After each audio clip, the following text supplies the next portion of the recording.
इस न्यूज के प्रायोजक हैं देव जनरल स्टोर एवं पुस्तक भंडार, नया बस स्टैंड, मुंगेली। लोरमी के भारतीय रिजर्व बैंक मेन ब्रांच में इन दिनों पासबुक एंट्री करने वाली मशीन खराब पड़ी है, जिसके चलते खाता धारकों को कई मुसीबतों का सामना करना पड़ रहा है। खास करके किसानों की समस्याएं और भी गहरी होती जा रही हैं।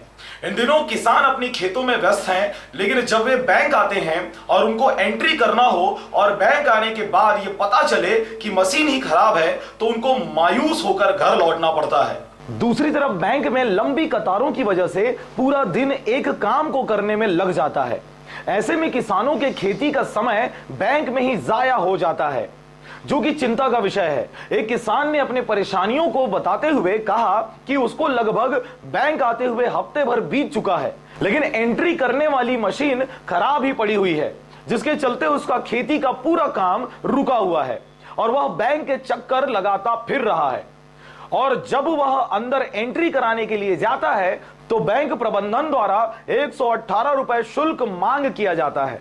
ऐसे में किसानों की समस्या गंभीर होते दिख रहा है। परेशानी हो रहा है कि प्रिंटर यहाँ लगा है दिखाने के लिए, लगातार 2-3 माह से एंट्री ही नहीं हो रहा है। अंदर एंट्री के लिए जाते हैं तो 118 रुपए की शुल्क बताते हैं।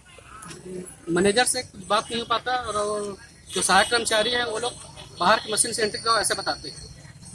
मैंने 2-3 बार प्रबंधक से मिलने का प्रयास किया, मिल नहीं पाया, तो समय पे रहते नहीं है।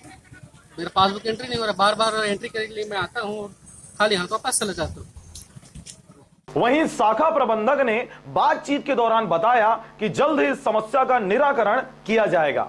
लोरमी से प्रथम दिवाकर के साथ ब्यूरो रिपोर्ट, आरजे रमझाझर।